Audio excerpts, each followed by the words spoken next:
Peringatan Hari Raya Waisak tahun 2025.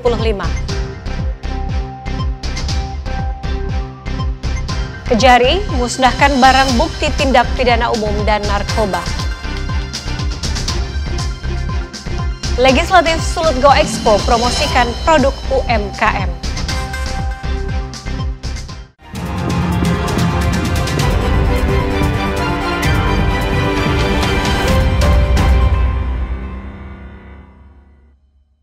Selamat pagi saudara, apa kabar Anda hari ini? Jumpa lagi dalam program Kompas Manado Pagi, edisi Selasa 13 Mei 2025. Selain 3 berita utama tadi, Anda juga bisa menikmati sejumlah informasi menarik lainnya yang dihimpun tim redaksi Kompas TV Manado. Bersama saya Irama Toh, inilah Kompas Manado Pagi selengkapnya, hanya di Kompas TV, independen, terpercaya.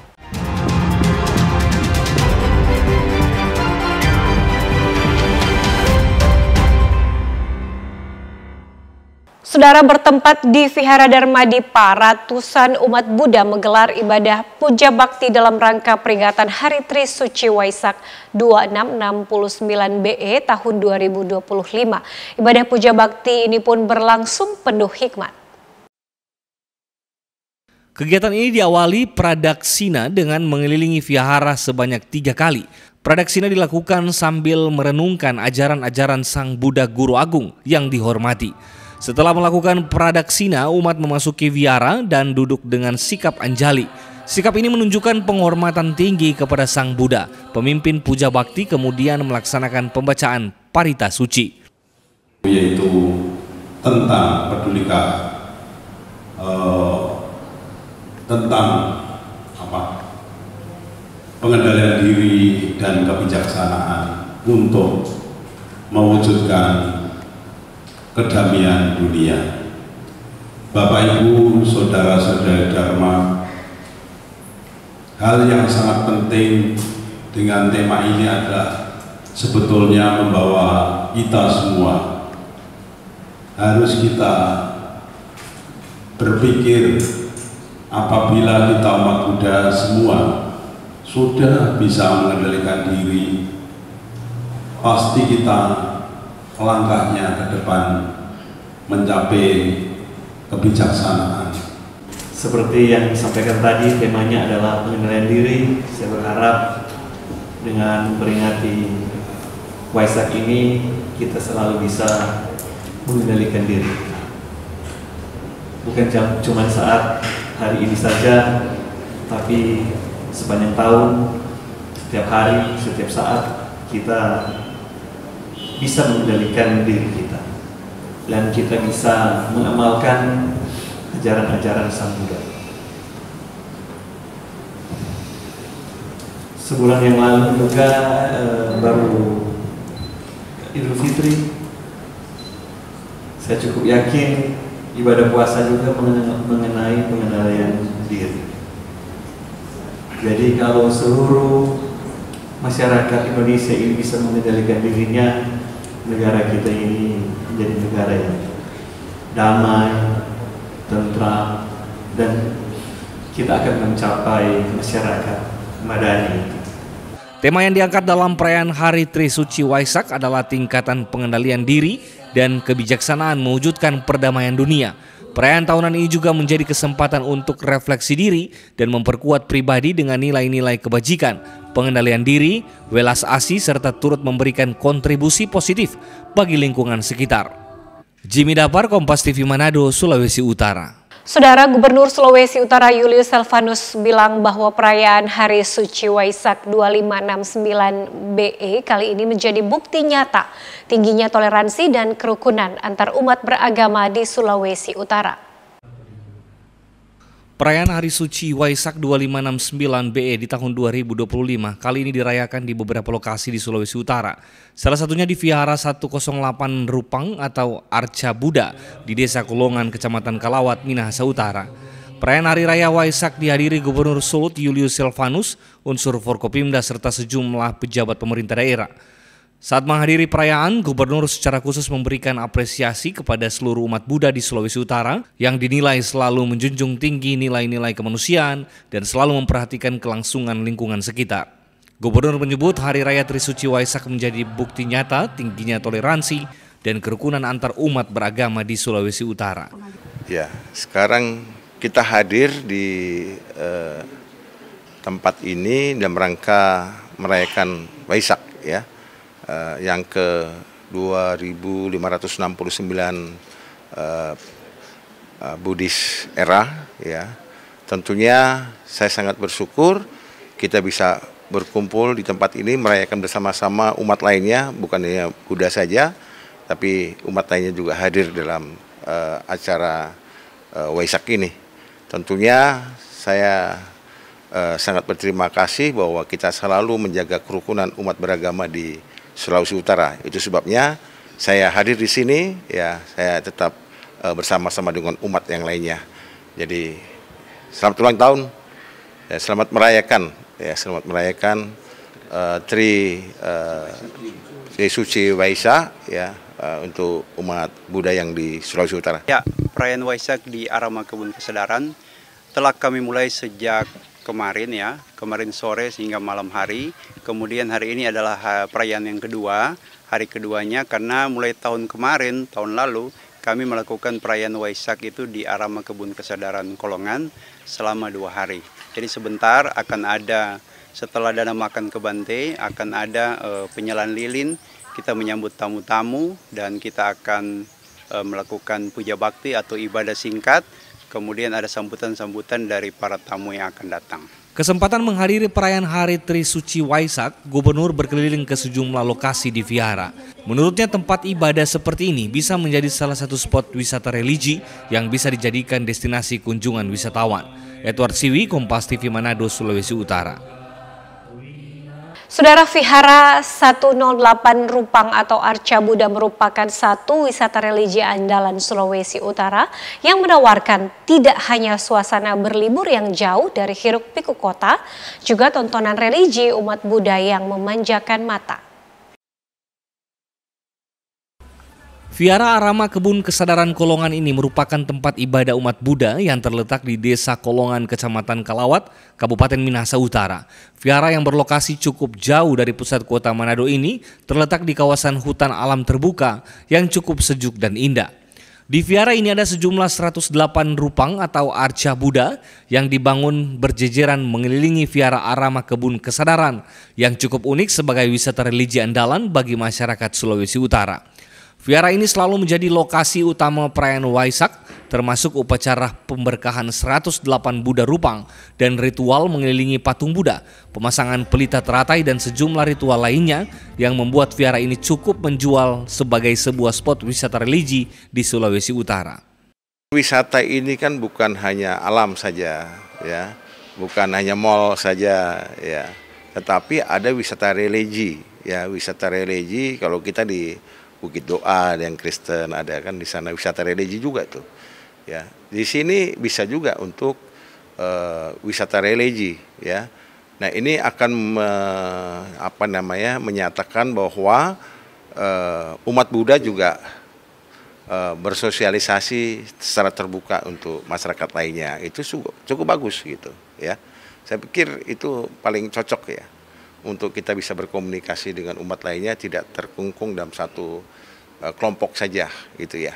Namun satu hal yang membutuhkan perhatian dari pihak pemerintah maupun pengelola adalah akses jalan masuk ke dalam vihara yang masih menyisakan ruang untuk perbaikan. Jimmy Dapar, Kompas TV Minahasa Utara, Sulawesi Utara.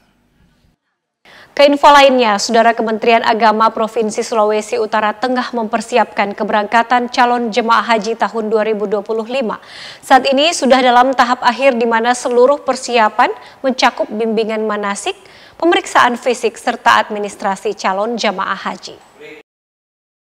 Kantor Wilayah Kementerian Agama Provinsi Sulawesi Utara memastikan kesiapan para calon jemaah diantaranya telah melaksanakan manasik haji sebanyak 10 kali, bertujuan memberikan pemahaman menyeluruh mengenai tahapan ibadah haji. Calon jemaah haji juga harus menyiapkan diri secara mental dan fisik, melakukan pemeriksaan kesehatan dan memastikan kelengkapan administrasi jemaah. Kepala Kanwil Kementerian Agama Sulawesi Utara Ulias Taha mengatakan, jemaah haji Sulawesi Utara akan diberangkatkan dalam 2 kelompok kloter, yakni kloter 13 dan 14. Mereka dijadwalkan masuk ke embarkasi Balikpapan pada tanggal 24 dan 26 Mei 2025 sebelum bertolak ke Tanah Suci. Alhamdulillah seluruh proses yang dipersiapkan untuk pra pemberangkatan termasuk pelunasan biaya haji, pelunasan biaya lokal, dan sampai pada pengurusan visa jamaah haji, alhamdulillah untuk Sulawesi Utara semuanya sudah clear. Termasuk pemberian manasik haji bagi jamaah haji oleh Kementerian Agama sebanyak 10 kali juga selesai semuanya, sehingga hari ini kita sudah pada tahap persiapan untuk jamaah haji mempersiapkan keberangkatan. Pada tanggal 23 mereka harus masuk asrama haji di Manado. Kemudian tanggal 25 pagi kita akan berangkatkan mereka ke tanggal 24 pagi mereka akan kita berangkatkan ke Balikpapan sebagai embarkasi, karena besoknya tanggal 25 mereka akan berangkat ke Arab Saudi. Kemudian untuk kloter 14 itu mereka akan berangkat masuk asrama haji tanggal 24, lalu kita berangkatkan tanggal 25 pagi ke asrama haji karena mereka akan diberangkatkan ke Arab Saudi melalui embarkasi Balikpapan tanggal 26 Mei 2025. Calon jemaah haji diimbau terus menjaga kesehatan dan mempersiapkan dokumen perjalanan dengan baik agar ibadah haji tahun ini dapat berjalan lancar dan penuh keberkahan. Aldi Pascual, Kompas TV Manado, Sulawesi Utara. Saudara, Kajari musnahkan barang bukti tindak pidana umum dan narkoba. Kami akan hadirkan informasi tersebut sesaat lagi. Tetaplah bersama kami.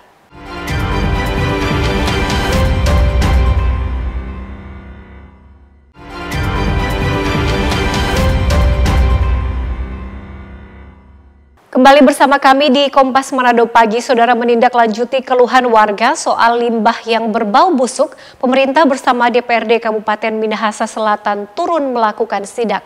Sidak dilakukan di salah satu perusahaan yang bergerak di bidang tepung kelapa di Desa Kapitu, Kecamatan Amurang Barat, Minahasa Selatan. Sejumlah anggota DPRD Kabupaten Minahasa Selatan turun langsung ke lokasi untuk memastikan guna kebenaran adanya limbah pabrik yang dilaporkan masyarakat. Hasil peninjauan yang dilakukan ditemukan adanya limbah pabrik yang dibuang ke sungai, diduga tanpa sterilisasi dari pihak pabrik. Air limbah yang dibuang berbusa dan mengeluarkan bau busuk menyengat. DPRD merekomendasikan Dinas Lingkungan Hidup melakukan uji sampel guna memastikan limbah yang dibuang tidak membahayakan bagi warga. Hasil pantauan di lapangan seperti yang kita saksikan tadi di pembuangan limbah yang ada di belakang pemukiman masyarakat tadi, kita lihat kan kondisinya ya, pembuangan langsung dari perusahaan, airnya cukup kencang, debitnya besar, dan di situ kita lihat kan ada kayak busa-busa, kapur, dan airnya memang bau. Ya memang kalau kita melihat apa yang disampaikan oleh Pak Robi Sangkoy, kalau itu pembuangan limbah, harusnya dia airnya memang betul-betul sudah bersih. Itu juga setelah kita tinjau di dalam perusahaan ini ada saluran-saluran pembuangan yang harusnya itu tidak boleh ada. Kalaupun itu ada, itu tertutup dalam pipa. Dinas Lingkungan Hidup setempat mengaku perusahaan tepung kelapa tersebut belum mengantongi persetujuan teknis instalasi pengelolaan air limbah atau Pertek IPAL. Belum ada persetujuan teknis penggunaan mutu air limbah. Jadi tindak lanjutnya dari orang bahwa orang harus bikin itu dulu karena sesuai dengan ketentuan seperti itu. Walaupun memang sebelumnya orang punya izin lingkungan, namun walaupun sudah punya izin lingkungan dan karena aturan baru harus ada Pertek. Itu yang belum orang miliki sampai saat ini. Sebelumnya sejumlah warga di sekitar pabrik telah mengeluhkan dampak limbah pabrik yang cukup mengganggu warga. Warga menilai persoalan ini harus secepatnya dilakukan penanganan serius oleh pemerintah. Warga menyebut sejak keberadaan limbah di sekitar pemukiman sedikitnya telah menimbulkan dampak gangguan kesehatan. Warga menyayangkan hasil peninjauan yang dilakukan DPRD dan dinas terkait sama sekali belum mengambil tindakan tegas kepada pihak perusahaan. Mau bilang Pak pihak perusahaan dia akan tuh limbah ini kasihan. Bau sekali, kong kita orang petampa makan ke rumah dekat DP jarak. Jadi kasihan tiap hari torang ciong-ciong ini bau busuk, so menyengat sekali. Soalnya nak sedapat orang pe kepala asam lambung lagi janai. Ini limbah ini so lama Dari itu beberapa bulan lalu dapat ciong DP uap-uap asam janai pat orang sini bobou. Hingga kini pihak perusahaan belum mau memberikan tanggapan soal limbah pabrik. Namun dari keterangan kepada DPRD, salah satu perwakilan perusahaan menyebut bahwa perusahaan sedang dalam tahap uji coba. Tim Liputan Kompas TV Minahasa Selatan. Saudara, Kejari Manado memusnahkan 25 jenis barang bukti dari 60 perkara selang Januari hingga April 2025. Perkara yang paling menonjol adalah kasus senjata tajam. Pemusnahan berbagai jenis barang bukti aksi kriminalitas di Kota Manado berlangsung di halaman kantor Kejari Sario Kota Manado Kamis pagi. Kepala Kejaksaan Negeri Manado Wagio mengatakan puluhan barang bukti tersebut adalah penanganan perkara tindak pidana umum dan narkoba selang bulan Januari hingga April 2025. Kasus yang paling menonjol adalah aksi kriminalitas menggunakan senjata tajam dan narkoba. Hari ini kita melakukan pemusnahan barang bukti terhadap perkara tindak pidana yang sudah mempunyai kekuatan hukum tetap. Ya, atau sudah inkrah. Jadi hari ini kita musnahkan ada 60 perkara, ada 30 senjata tajam, kemudian ada narkotika, itu ada sabu-sabu maupun ada ganja juga, kemudian ada juga ada obat keras, kemudian ada juga ada handphone yang digunakan dalam rangka komunikasi, kemudian ada juga pelaksanaan eksekusi terhadap, ada di situ ada pakaian itu kekerasan seksual. Jadi ini adalah rangkaian menuntaskan penanganan perkara, maka kita musnahkan. Selain sajam, barang bukti narkoba yang dimusnahkan adalah obat keras 21.500 lebih butir, ganja 16 paket, serta 19 paket sabu 73,19 gram. Jimmy Dapar, Kompas TV Manado, Sulawesi Utara. Saudara, Satreskrim Polres Minahasa Selatan menggelar rekonstruksi kasus pembunuhan seorang pengemudi ojek di Minahasa Selatan. Rekonstruksi dilakukan guna memastikan rentetan kronologis ketika pembunuhan terjadi pada Selasa 4 Februari 2025 di jalur Jalan Raya antar desa kilometer 3 ke Desa Ranoketang Tua, Kecamatan Amurang, Kabupaten Minsel. Rekonstruksi dilakukan di halaman belakang Polres Minsel. Sebanyak 15 adegan diperagakan tersangka, mulai dari korban saat mengantar penumpang atau saksi seorang perempuan. Dalam perjalanan, menurut saksi, korban melakukan tindakan yang dianggap tidak senonoh. Setibanya di tempat tujuan, saksi melaporkan tindakan korban tersebut kepada tersangka. Mendengar laporan saksi, tersangka bersama seorang rekannya mengejar korban dengan kendaraan roda 2. Saat di tengah jalan, tersangka menikam korban dan akhirnya meninggal. Rekonstruksi dihadiri keluarga korban dan pihak Kejaksaan Negeri. Kasat Reskrim Polres Minahasa Selatan, Ahmad Pratama mengatakan pihaknya akan segera mengirim berkas kasus tahap 1 kepada penyidik Kejaksaan. Adapun tujuan dari kami melaksanakan rekonstruksi ini untuk melihat bagaimana pada saat itu tersangka melakukan penikaman sehingga mengakibatkan korban meninggal dunia. Saksi memberitahukan kepada tersangka pada saat itu. Setelah mendengar hal itu, tersangka kemudian mengejar korban bersama satu orang saksi dan kemudian bertemu di TKP tersebut, sehingga singkat cerita terjadi penusukan hingga mengakibatkan korban meninggal.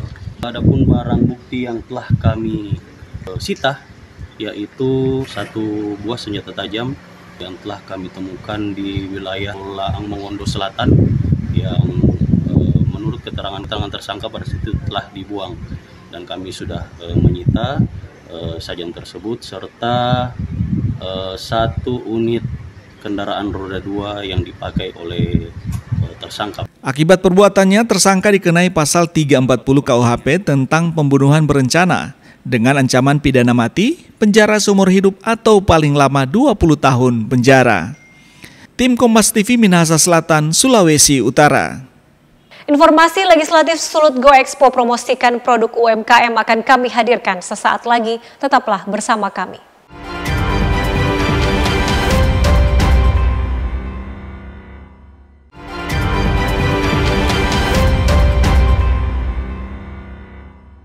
Saya Irama Toy masih menemani Anda di Kompas Manado Pagi. Saudara, Legislatif Sulut Go Expo kembali digelar tahun 2025.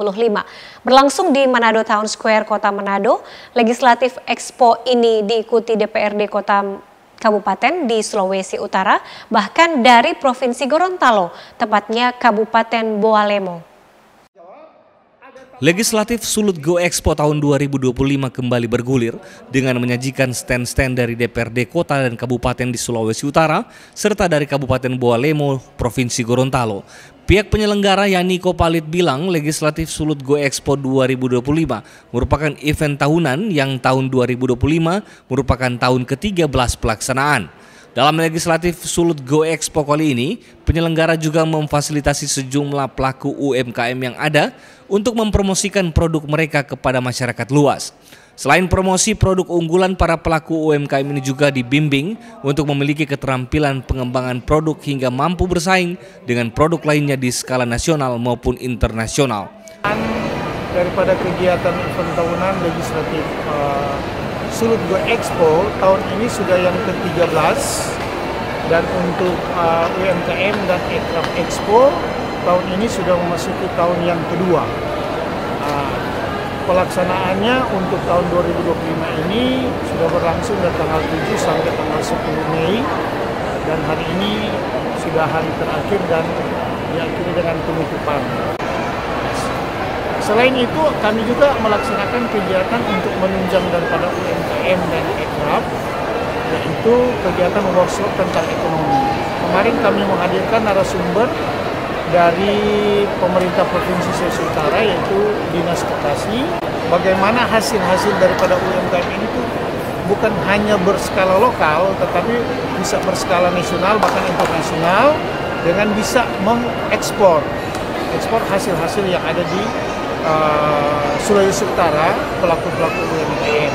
Dari sisi kami sebagai UMKM ini sangat membantu, karena untuk mengadakan pameran di mall seperti Mantos ini agak sulit dijangkau oleh kami. Dengan adanya Sulut Legislatif Expo ini sangat membantu kami untuk kami mempromosi, memasarkan produk kami lebih baik lagi. Selama beberapa hari penjualan cukup bagus, dan untuk respon masyarakat sangat membantu kami. Kegiatan ini juga menghadirkan beragam informasi bagi masyarakat umum, mahasiswa dan pelajar, di mana penyelenggara menggelar lomba antar sekolah SMA sederajat dan mahasiswa terkait bedah APBD untuk terus mengedukasi publik terkait pemanfaatan APBD yang cermat dan bermanfaat bagi masyarakat. Di pribadi saya itu saya lebih banyak informasi, khususnya karena saya seorang mahasiswa Fakultas Hukum, banyak informasi tentang legislatif itu sendiri, anggota dewan ataupun di eksekutif, banyak sekali informasi bahkan materi-materi dari talk show yang dihadirkan di kegiatan ini.